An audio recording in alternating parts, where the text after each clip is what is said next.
Od slike do besede.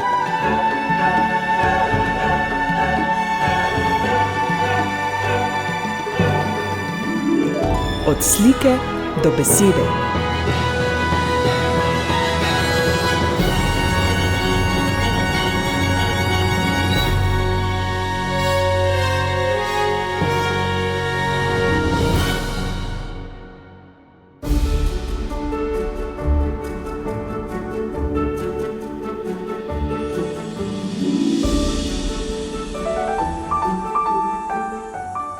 Dober večer, spoštovani poslušalci, dragi poslušalke. V nocojšnji oddaji bomo spet šli na simpozij ob 100-letnici rojstva akademika, pisatelja Alojza Rebule. Na simpoziju je sodeloval tudi Jože Faganel, ki bo povedal nekaj besed o pisateljevem romanu Divji golob. Potem bomo pa poslušali tudi misli, ki jih je pisatelj pisal v rubriko Kredo, ki je izhajala v katoliškem tedniku Družina.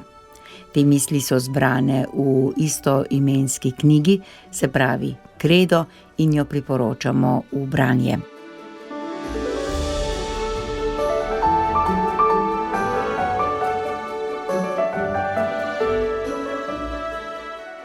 Kaj je o pisateljskem opusu, natančneje o romanu Divji golob in še o marsičem povedal Jože Faganel? Prisluhnimo. Vprašanje zvrstnosti se najpogosteje omenja v učbenikih o besedni umetnosti, ki se navaja kot kak tipični primer. V okviru te častitljive ustanove in njenih inštitutov so se po ideji akademika Antona Ocvirka odvijali monstruozni projekti o literarni teoriji, ki so vključili več generacij raziskovalcev še pred digitalno dobo, ki jo prav zbiranje gradiva tudi zgolj z omembami pojmov v periodiki pomenilo skoraj znanstveno fantastiko. A se je ta odvijala, čeprav je marsikdo nestrpno čakal na rezultate projekta Literarni leksikon, ne le študentje primerjalne književnosti, ampak tudi drugi uporabniki, zlasti srednješolci s svojimi profesorji.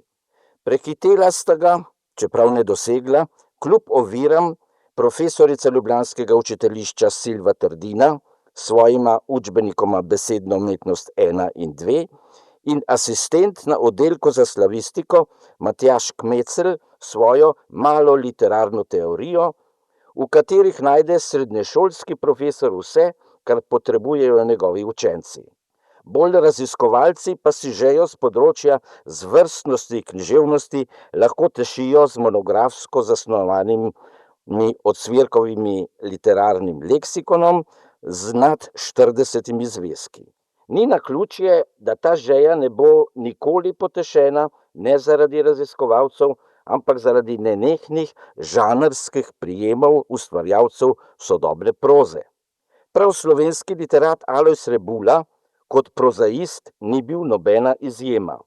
Prvine zgradbe proznih del so se mu z izjemnim navdihom in ob razgledanosti v minula tisočletja književnosti porajale hkrati z nujo, kako primerno izraziti spoznanja na možen način, možen tudi z tega vidika, da čim prej in čim laže pridejo do bralca, torej tudi praktičen način.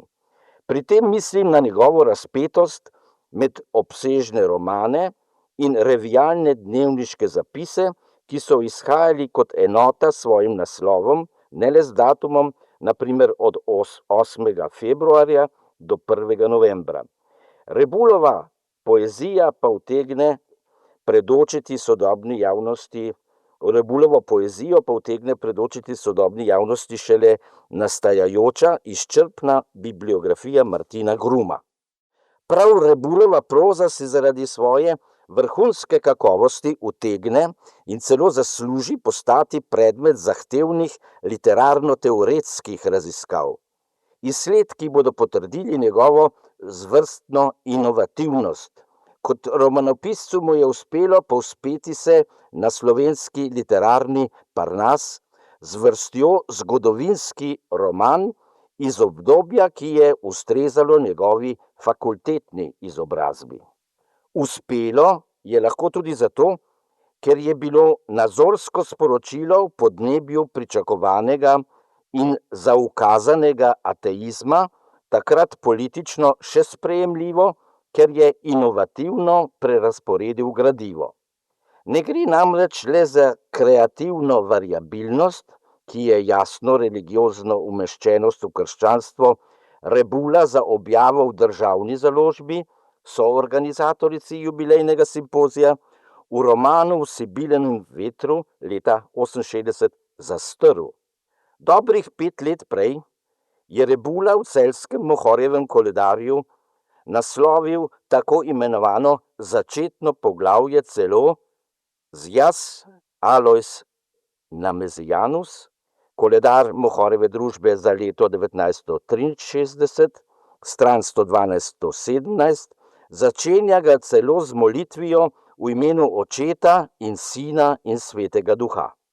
Prošnjo, naj ne bo v tem svojem pisanju ne samoljubja, ne razuzdanosti, ne čehlanja ušes, ampak resnica in vera in milina. Pisalo moje začni, amen. To je bil začetek Sibilinega vetra. V prvem poglavju prvega dela Sibilinega vetra pa je med 20. in 25. vrstico bila pisalu ukazan začetek le z milino in resnico, ne pa vero, ki se jima je pridružila ostrost namesto vere. V nadaljnjih 407 vrsticah odkrijemo več formulacij, ki potrjujejo, da je pri začetnem poglavju načrtovanega dneva živih res šlo za Sibilin veter. Jožef Faganel je nadaljeval.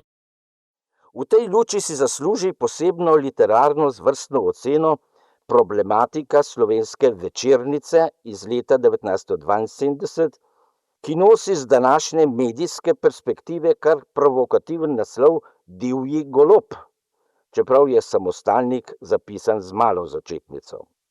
Svojo tezo z naslova stopnjujem s korekcijo, da gre pri Divjem golobu za čuda v določenem smislu kar za posebej specifično vrsto slovenskega avtobiografskega romana. Res se avtobiografija v svetovni literaturi začne že z Avgustinovimi Confessiones, izpovedmi, svojevrstnim literarnim delom kot avtobiografijo svoje poti do strukturiranega in življenjem podprtega verskega prepričanja v trojedinega Boga stare in nove zaveze. Nato pa se prevesi Avgustin v teološke traktate. Nekateri literarni teoretiki avtobiografijo v primerjavi z biografijo ocenijo celo s prilastkom pristranski življenjepis.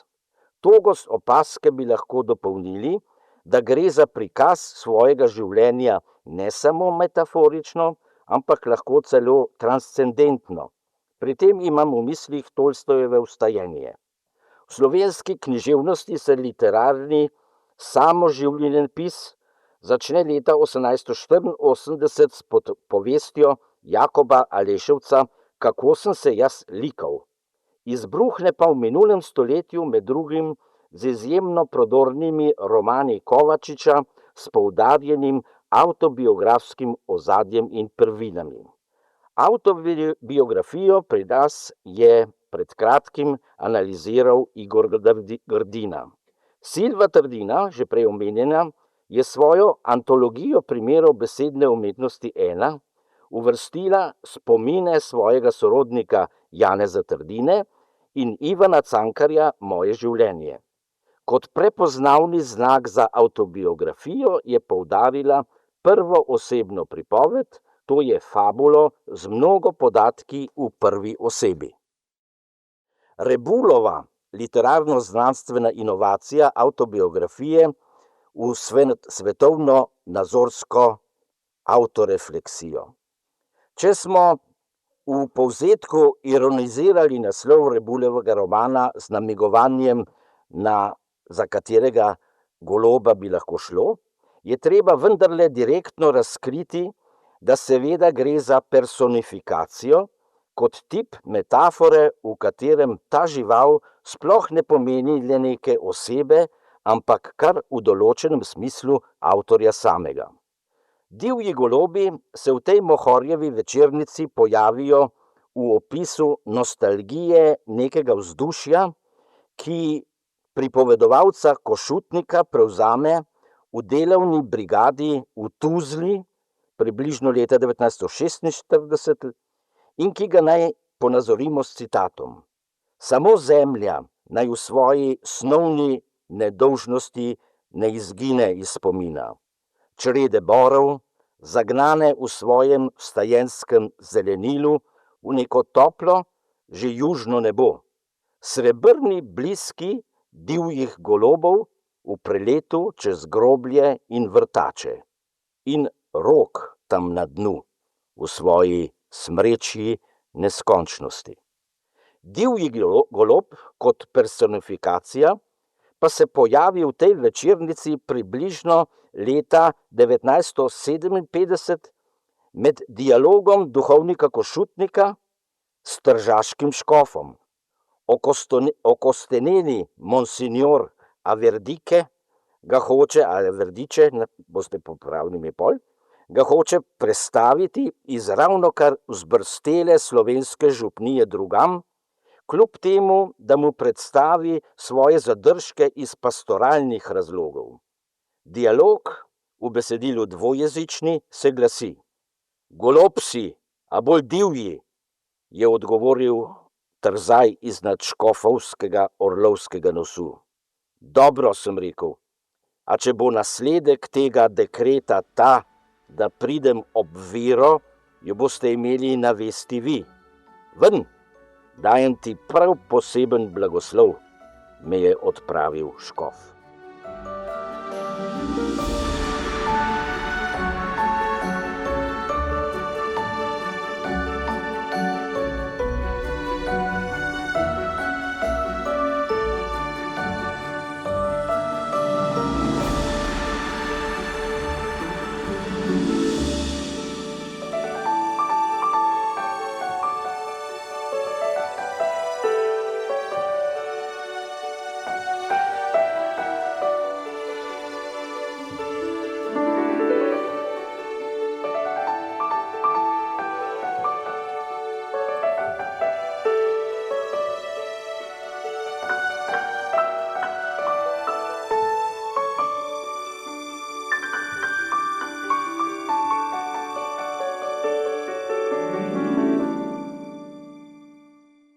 Jože Faganel je nadaljeval tako.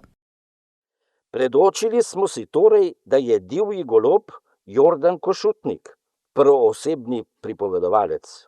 Pripovedoval naj bi svojo lastno, nenavadno življenjsko zgodbo zamejskega duhovnika. Toda, ali res svojo? Jordan naj bi s svojimi starši že kot otrok pribežal v 30. letih 20. stoletja s Tržaške na Dolenjsko. Maturiral najbrž v Novem mestu, šel v mladinsko delovno brigado blizu Tuzle, tja čez Turške griče, kakor se prvi del imenuje, da bi dobil štipendijo za študij astronomije. Kljub partizanskim staršem, ki so postali po vojni tudi dejavni komunisti, je odkril preko za študij nedosegljive astronomije klic v duhovništvo. Tudi, ker je preveril, da ga ni strah celibata.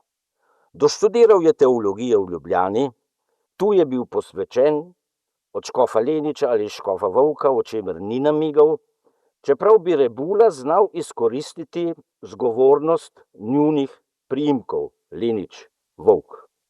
V letih izbruha informbiroja se je na lastno podbudo odpravil pastirovat na Tržaško, iz katerega je starši zbežal v Slovenijo.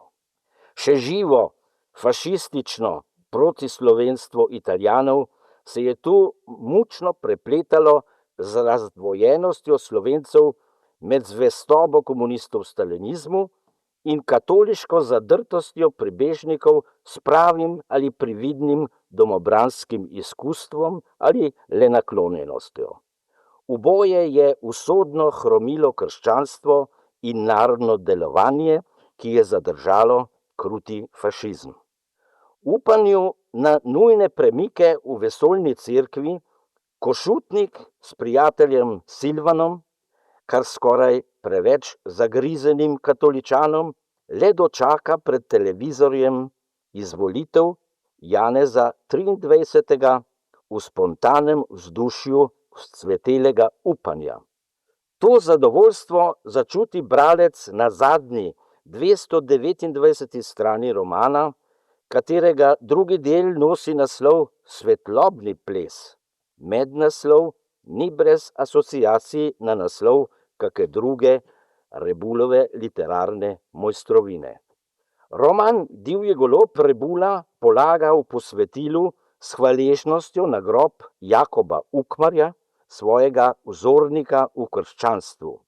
Vendar pa Divji golob Jordan Košutnik ne po letih življenja, ne po življenjskih podrobnostih zanesljivo ne more biti karizmatični Ukmar, če temu izjemnemu liku v formalni biografiji sledimo. Ne gre se slepiti, da gre v Divjem golobu za Rebulovo izpoved svoje osebne vere, ki jo vrhunski pisatelj spretno in duhovito prikaže tako podrobno s trikom biografije duhovnika. Rebulovo krščanstvo in slovenstvo je povsem brez najmanjše sledi kakršne koli ideologije, v kateri koli smeri in brez sterilne nostalgije za čimerkoli. Njegova nazorska avtorefleksija pa vključuje izrazito odklonilno stališče do fašističnih in komunističnih zločinov in do sterilnosti katolištva, ki se je znašlo tudi v Sloveniji večkrat v slepi ulici notranjih protislovij. Zato je tako nujno potrebovalo drugi Vatikanski koncil, da se lahko uresniči tudi v naših časih krščanska avantura.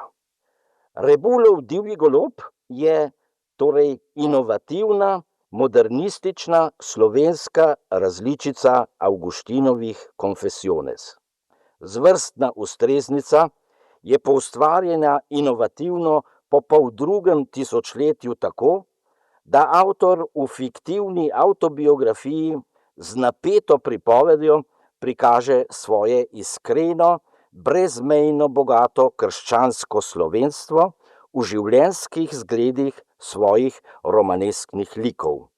Med njimi prizemljeno, a prav svetniško žari lik preproste, verne, samarijanske služkinje Galicije.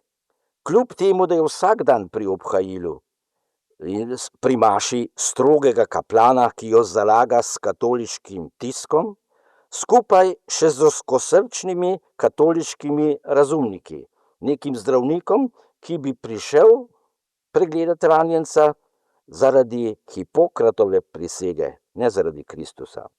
Galicija tvega med italijansko okupacijo Ljubljane v svoje stanovanjece, ki si ga delita z dijakom Košutnikom, sprejeti hudo ranjenega, zagrizenega partizana in ga življenjsko ogroženega predano negovati in hraniti vse do njegove ozdravitve. Če se pri večkratnem branju Divjega goloba med svojim lektorstvom na Novi Sorboni pred pol stoletja podoživljal pokoncilsko študentsko gibanje pri frančiškanih na Tromostovju, ki smo ga s patrom Hieronimom Žvegličem uresničevali s predavanji in izdajanjem knjižic našega Tromostovja, pač ne moremo zamolčati odmevne vloge prvega zvezka eseja Krščanska avantura, ki je kljub 10 000 izvodom v hipu pošel. Ta esej je odpredaval v župniji na Tromostovju v živo Alojz Rebula, čigar Jordan Košutnik v Divjem golobu Na začetku prvega poglavja je vstopil na to prizorišče slovenske krščanske pomladi še v prvih letih socialistične Jugoslavije, na kakršna smo že danes čisto pozabili s temi mislimi. Torej, Jordan Košutnik se oglasi pri frančiškanih v cerkvi. Gredoč sem vstopil v cerkev svetega Frančiška Asiškega. Bolj za pozdrav kot za molitev. Počutil sem se, kakor se pač počutiš v cerkvi po revoluciji. Kakor ovca, ki se je zapasla na minsko polje. Ko stopiš ven, si ogleduješ, kaj bo. Naj zdaj zaključim svoje literarno-teoretično predavanje še z besedami, da je roman Divji golob pravzaprav kot napeti film, če ni celo uporaben priročnik za Slovence Hic et Nunc. Domohorjeve je roman najbrž spravil jeseni 1971. leta Rebulov klasično-filološki profesorski kolega iz Vipavskega malega semenišča, profesor Otmar Črnilogar, tedaj tajnik celjske Mohorjeve družbe, čeprav v knjigi kot urednik sploh ni omenjen.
Zdaj pa smo prišli do besed pisatelja samega, prebrala nam jih bo Nataša Ličen. Bi čudeži spreobračali. Od kakšnega vernega človeka, navdušenega za zunanje manifestacije nadnaravnega, se kdaj sliši grenkobno vprašanje, zakaj ob tej poplavi novega poganstva, ki zaliva svet, Bog ne poseže vmes in naredi kaj spektakularnega, da bi ga moral svet enodušno priznati. Ne bi lahko, na primer, Marija v Medžugorju, če se res prikazuje, uprizorila novi sončni čudež iz Fatime in še kaj bolj kozmičnega, da bi ves ateizem onemel. Nebesni čudež v Fatimi je videlo 70.000 Portugalcev. Zdaj bi nov čudež videl na televizijskih zaslonih celoten planet. Vprašanje še ni dojelo Božjega sloga, ki je daleč od človeškega. Ko bi ljudi spreobračali čudeži, bi jih Bog uporabljal v dosti večji meri, kakor jih, vsaj po naši ubogi človeški presoji. Po vseh čudežih, ki jih je naredil njegov sin, ko je bil na zemlji, ne bi smelo biti v vsej Palestini niti enega samega Juda, ki ne bi verjel vanj, da je Mesija in Bog. A če bereš Pasijon, se sprašuješ, kje je tista množica, ki je v tisočih hodila za njim, ga hotela narediti za kralja, ga v slovesnem sprevodu pospremila v Jeruzalem. Iz gneče pod Pilatovim pretorijem pa se dviga en sam klic: križaj ga. Nihče ne dvigne glasu zanj. Bi bilo kaj spreobrnjen, ko bi se bil po vstajenju prikazal recimo Ani, Kajfi, Sinedriju, Pilatu, Herodu, Tiberiju v Rimu? Sicer pa se je glede učinkovanja čudežev izrekel sam Kristus. Izrekel se je v srhljivi priliki o bogatašu in ubogem Lazarju, prvem pogubljenem, drugem zveličanem. Pogubljeni bi želel, da bi njegovi bratje zvedeli za obstoj pekla. Odgovor: tudi če bi se vračali to povedat mrtvi, jim ne bi verjeli. Tudi danes? Tudi, po mojem skromnem mnenju. Recimo, da bi kdo v soju televizijskih kamer vstal iz groba po 4 dneh, kakor Lazar. Bi recimo kakšen Dawkins ob tem prizoru zanikal besede o Bogu kot zablodi? Bi se spreobrnil? Ali ne bi raje našel vrste argumentov, da bi spodbijal pristnost dogodka?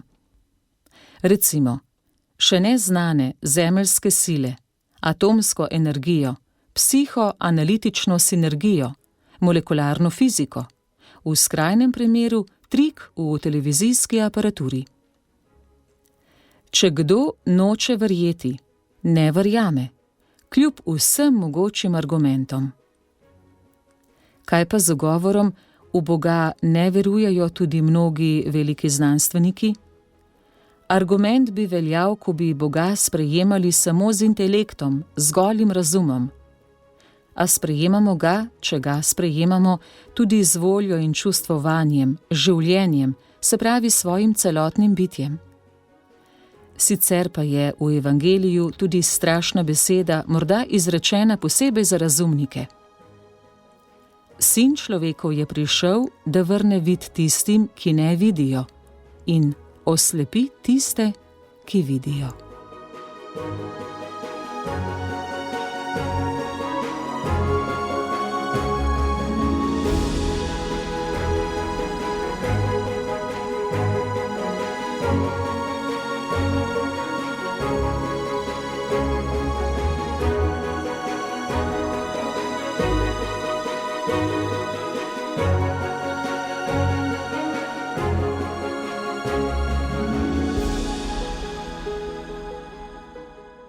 Moderni genij krščanstva. John Henry Newman. Kristjan lahko s ponosom reče, da krščanstvo ima duhove, kakršnih zunaj njega enakovrednih ni. Naj omenimo Avguština in Paskala. Kot tretjega pa človeka, ki ga je te dni papež Benedikt XIV. Beatificiral, Newmana. Rimljan Avguštin je bil katoličan, oče je bil pogan. Katoličan je bil Francoz Paskal, medtem ko je bil Newman anglikanec, se pravi član tiste veje krščanstva, ki je od rimske cerkve ni otrgalo kakšno teološko razhajanje, ampak pohota cesarja Henrika VIII., ki je ustanovil lastno cerkev, potem ko mu papež ni dovolil nove poroke.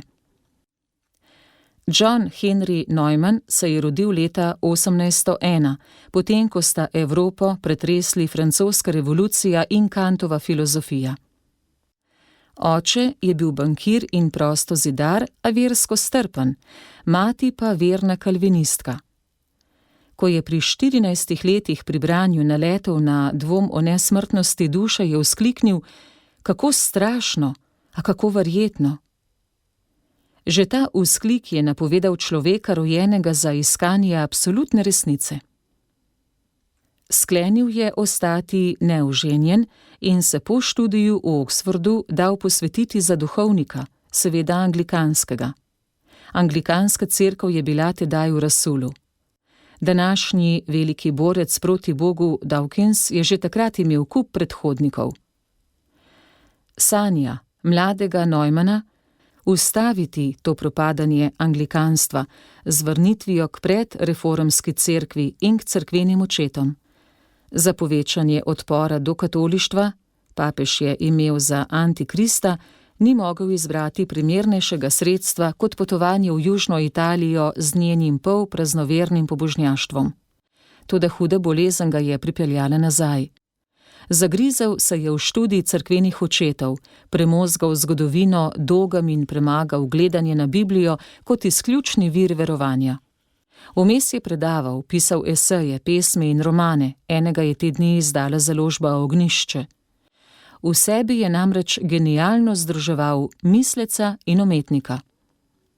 Končno, po brezmejnem iskanju je prišel do sklepa, da je katoliška cerkev ohranila sporočilo apostolov in leta 1845 o pomoči svetniškega pasionista patra Barberija postal katoličan.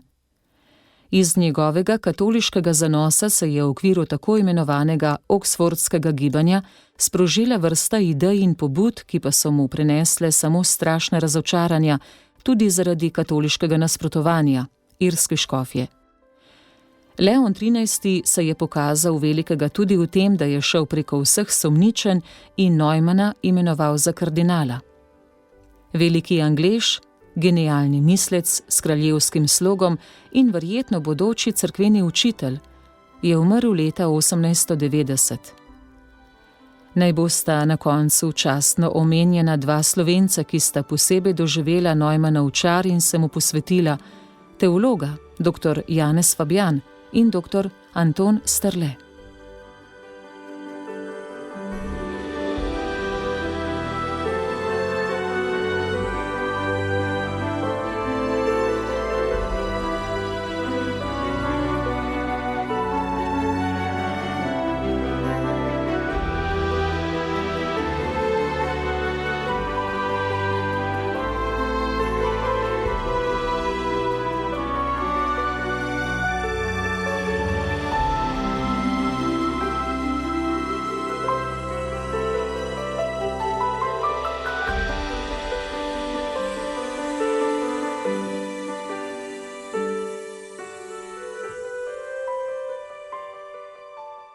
Kaj je v krščanstvu najbolj fantastično?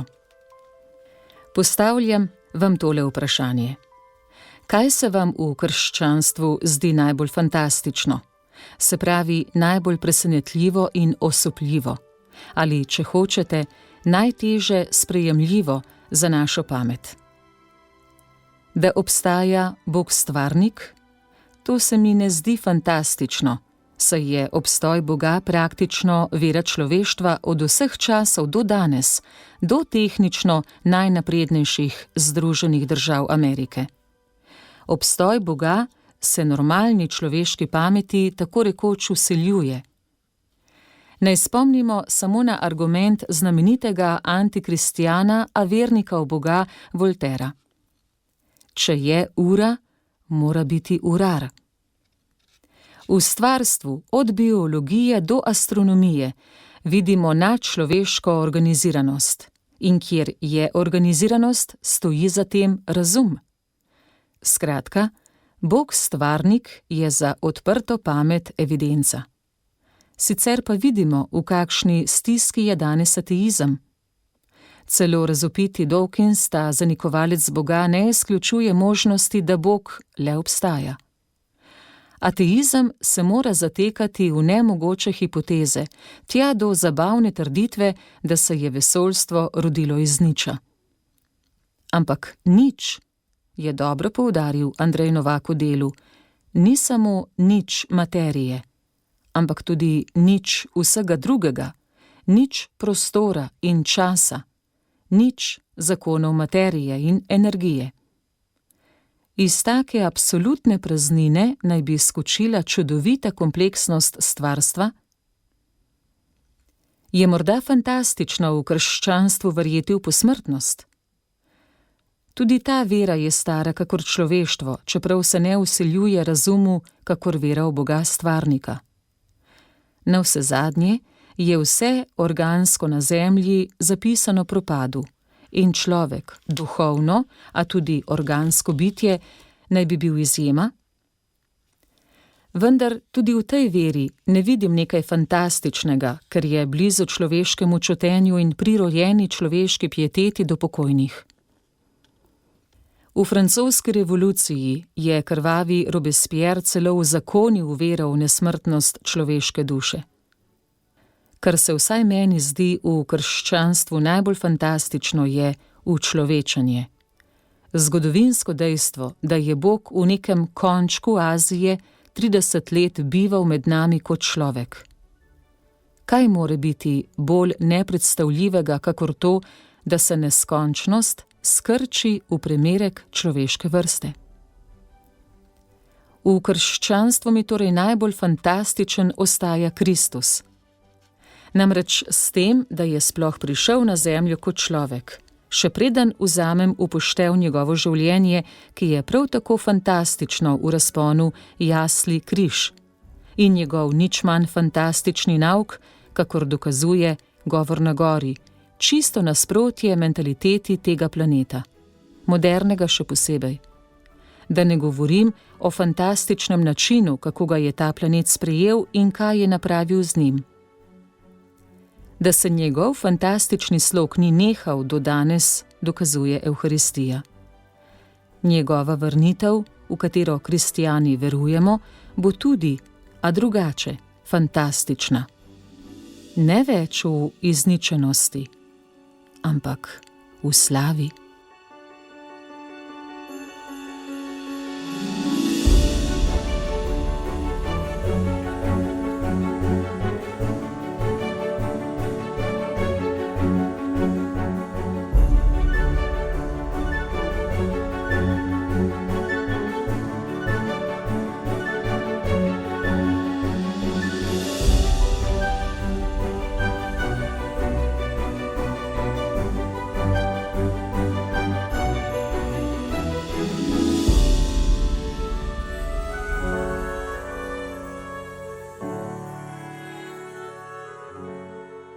Ko ne bi bilo onega sveta.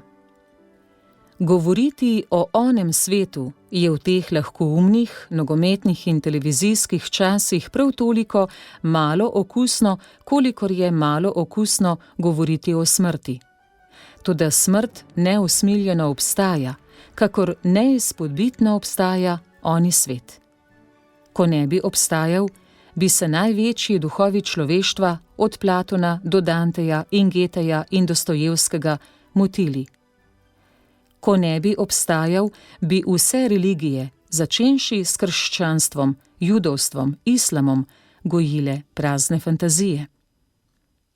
Ko ne bi obstajal, bi bil Jezus Kristus, ki se je samo označil za resnico, lažnivec ali slaboumnež.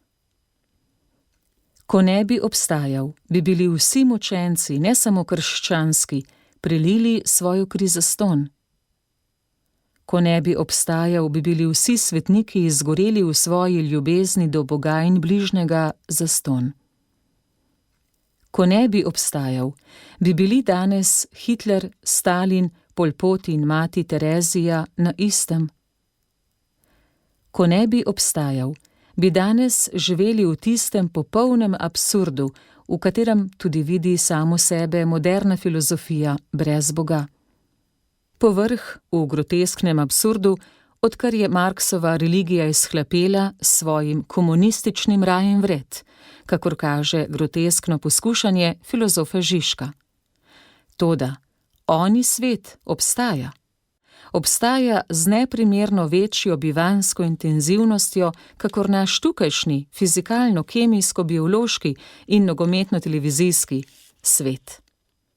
Kristjana cerkev na noben dan ne spominja tako naravnost na oni svet, kakor na dan vseh svetih in vernih duš, se pravi vseh že odrešenih in še odrešujočih se v utrpljenju. Milijarde iz vseh narodov in jezikov, kakor jih vidi razodetje. Res prava brezrazredna družba, a ne samo brez socialnih razlik, da na primer, če sta partnerja na pravem mestu dobita od banke 900 000 evrov posojila za vilo in jahto, ampak tudi brez zla v vsem njegovem mračnem razponu, pač odrešeni svet novega Edna. A ta dvojni praznik, odrešenih in še ne odrešenih, je tudi praznik solidarnosti z nami, živečimi in v glavnem tako ali drugače trpečimi. Odrešeni lahko pomagajo nam, neodrešenim lahko pomagamo mi. Vesoljnost cerkve je dosti več kot zemljepisna, kakor s to besedo navadno mislimo, je večnostna, saj si v teh 2 dneh zgodovinska cerkev podaja roko z nadzgodovinsko. V tem lahko občudujemo tudi kozmično veličastnost krščanske vizije, ki kristjana dviga iznad čedalje večje tesnosti planeta onkraj neke dvomljive kozmonautike v neko absolutno prihodnost.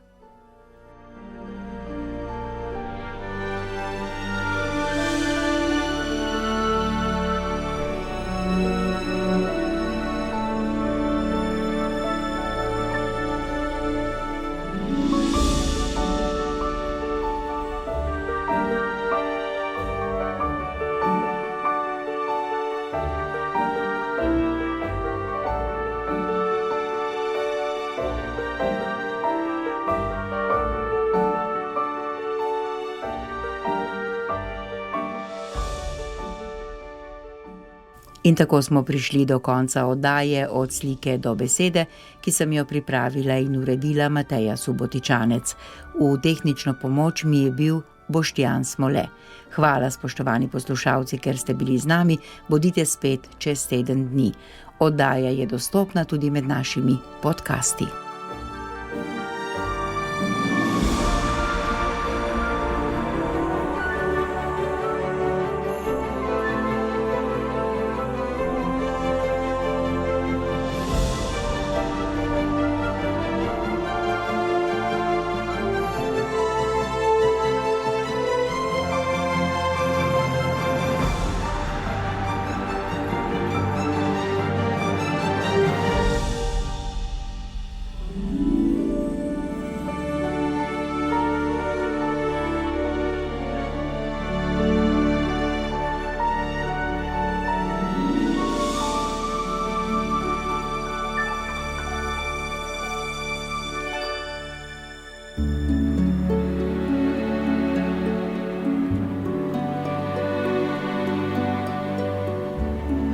Od slike do besede.